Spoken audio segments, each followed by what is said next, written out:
Olá, boa noite. Meu nome é Vinícius Sato e hoje eu estarei apresentando a parte um do Tech Challenge. Então vamos lá. Eu desenhei aqui esses dois fluxos, né?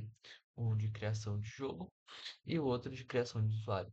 Vou começar aqui pelo de criação de jogo, onde começa por uma ação de criar o jogo, que primeiro ele vai verificar o título, gênero e preço desse jogo. Caso dê erro, em algum deles, ele retorna o erro. Caso dê tudo certo, ele verifica se o título já existe. Caso o título já exista, ele retorna um erro. Caso contrário, ele cria um objeto jogo. Esse objeto jogo é inserido no banco de dados, né? E com isso o fluxo se encerra. Então o jogo foi criado com sucesso. Já no fluxo de usuário, então a ação de criar usuário tem a verificação de nome, e-mail e senha. Caso dê algum erro nessa verificação, ele retorna o erro. Caso contrário, ele gera um hash da senha e com isso finaliza a criação do objeto user, né? A gente cria esse objeto e grava no banco de dados. E caso a gravação dê tudo certo, o usuário foi criado com sucesso. Aqui o diagrama, né, do DDD, as camadas da arquitetura da aplicação. Então tem o API Layer que conta com controllers, request response, middlewares e os mappers da API. A Application Layer, onde tem os serviços, os DTOs e os mappers. A Domain Layer, onde tem as entidades, né, nesse caso, jogo usuário, os eventos e também as interfaces. E na camada de infra, temos os repositórios, o banco de dados e o ORM, no caso, dois bancos de dados, né? Porque aqui a gente vai contar com o Mongo, e também com o SQL. Agora, indo para a parte da aplicação, né? Vamos lá. Antes eu vou mostrar a estrutura de dados. Então, aqui no SQL temos quatro tabelas, uma para salvar os jogos, outra de jogos usuários, né, para fazer a relação, promoções e usuários. Vou dar uma passada rápida, depois eu volto nessas tabelas. E aqui eu contei, né, com o MongoDB para salvar os logs de requisição, né? O que a nossa API receber e o que ela enviar também. Então aqui, pelo middleware, ele já insere esses logs aqui no MongoDB. Eu optei pela MongoDB para salvar esses logs, porque como é um banco não relacional, a gente tem uma flexibilidade muito maior de dados e também não concentra tudo no SQL, então ele consegue escalar melhor. Caso a gente tenha algum problema com espaço por causa de muitos logs, esse tipo de coisa. Então eu optei por isso daqui. Agora olhando para a aplicação, né? Eu vou rodar aqui só para um geral e já entro no código. Aqui é a aplicação com a descrição, os métodos de a controle de autenticação, né, com métodos de login, tudo com a autenticação por JWT, né, levando em consideração os perfis de usuário. Aqui a controller de jogos, né, com o CRUD completo, a controller de promoções e a controller de usuários também. A API também está documentada com o Redoc, né? Então aqui ela já conta com a documentação completa dela, né? Todos os métodos aqui. Agora vamos olhar para o código em si, né? Antes vou só aqui pegar um dado no nosso banco de dados para autenticar essa API. Então vamos lá. Vou pegar esse dado aqui. Então vou escolher esse e-mail. Ele tem um perfil administrador. No caso, eu vou querer ver se está funcionando mesmo esse nível de acesso. Então eu vou com esse e-mail de teste aqui e vou digitar a senha do meu usuário. Então, a senha que eu inseri aqui, que está criptografada, né? Como ele tem um papel de usuário, ele não vai conseguir fazer um insert de usuário, né? Então, vamos lá.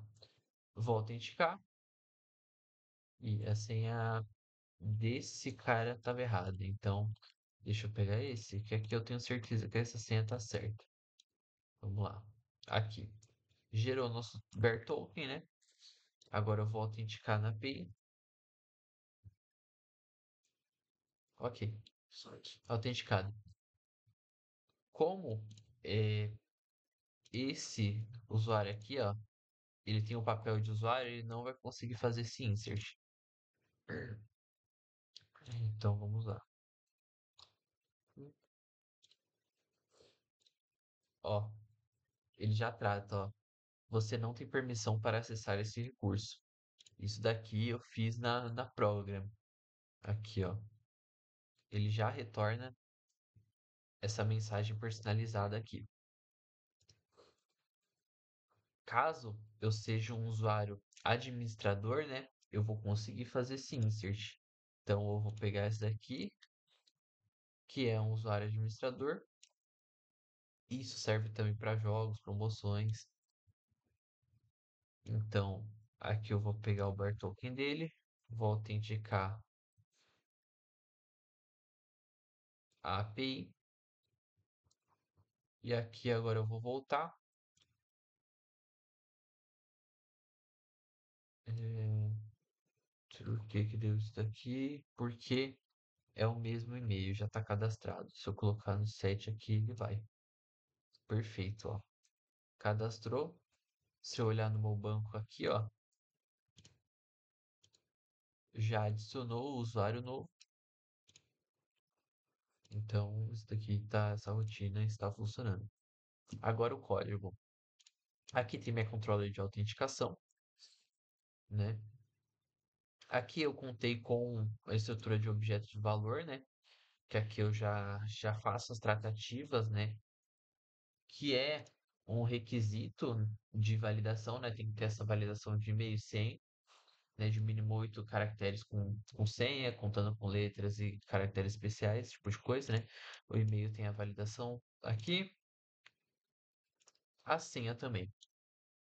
Agora olhando para a aplicação, controller de jogos, aqui o CRUD completo, Contourize, esses métodos aqui só dão para ser acessados com o perfil de administrador, né? A de promoção, CRUD completo também, usuários também. Aqui eu injetei as injeções de dependência de cada módulo para a program não ficar tão grande, então eu referencio esse método aqui na program e já injeta as injeções de dependência. Os middlewares aqui eu conto com um, um middleware de erro, né? Aqui para lançar as exceptions, né? Que eu defini. Então, as exceptions elas vão estar todas aqui, ó, em application. Todas as minhas exceptions personalizadas. Aqui, as requests e os responses, né, da aplicação na camada de API. E aqui os mappers para eu conseguir transferir esses dados, né? Para eu não ficar expondo minha entidade, minha classe da domain na API. E tudo utilizando o princípio de responsabilidade única. Então, na aplicação tem o meu DTO, né? Para conseguir transformar esses dados e não expor a minha entidade principal. Conseguir transportar esses dados pelas camadas. Aqui minhas exceptions personalizadas. Minhas interfaces, né? As interfaces dos meus mappers e meus services, né? As interfaces dos services. Aqui, meus mappers.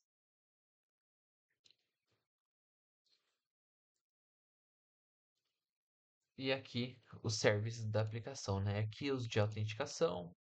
Aqui, para o hash, para fazer o hash da senha, né? A criptografia. E aqui para gerar o token. Aqui, das entidades, né? Os CRUDs. A domain, a gente conta com as interfaces do repository e as entidades. E no objeto de valor, o e-mail é a senha. Já a infraestrutura, Aqui eu tenho o meu contexto, os DB, né? É, o mapping do entity, né? Mapeando as minhas tabelas com as entidades da minha aplicação. Então tem esse mapeamento. E meus repositórios, né? Aqui eu conto com base repository para facilitar as coisas, né? Porque como a maioria são CRUD simples, né? Então eu já herdo isso daqui na minha interface do repository. Então, se a gente dá uma olhada aqui, ó, tem um base repository e as interfaces, né, eles já herdam esse base repository, tornando muito mais fácil, né? A criação de novas classes. Então, eu vou abrir aqui um service, exemplo, esse jogo service aqui, ele já chama do base repository mesmo para dar esse get ID ou para dar esse update, ele já faz tudo do base repository.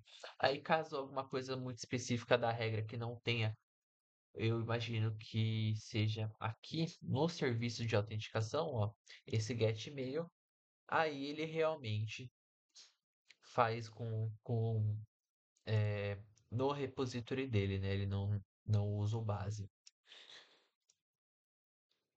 E também aqui outro requisito, né?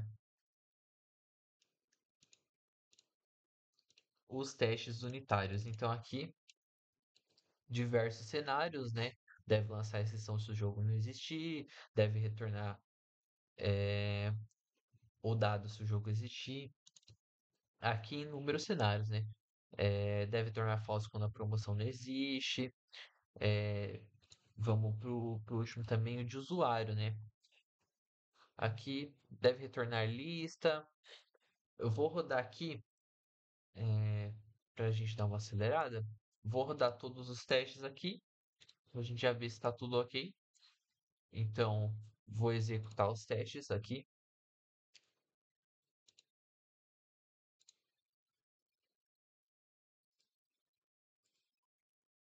Então, a gente pode ver aqui, ó, os 19 testes aqui foram aprovados. Então é isso. Muito obrigado pela atenção. E com isso eu concluo a apresentação, né? Só vou antes, né? Antes que eu vá me esquecendo, só vou dar uma passada aqui de novo no banco de dados aqui, ó. Aqui no MongoDB, né? Tem aqui o request do body, o response. Então aqui a gente tem todo o rastreio de tudo que está acontecendo aqui, né? Graças ao middleware, né?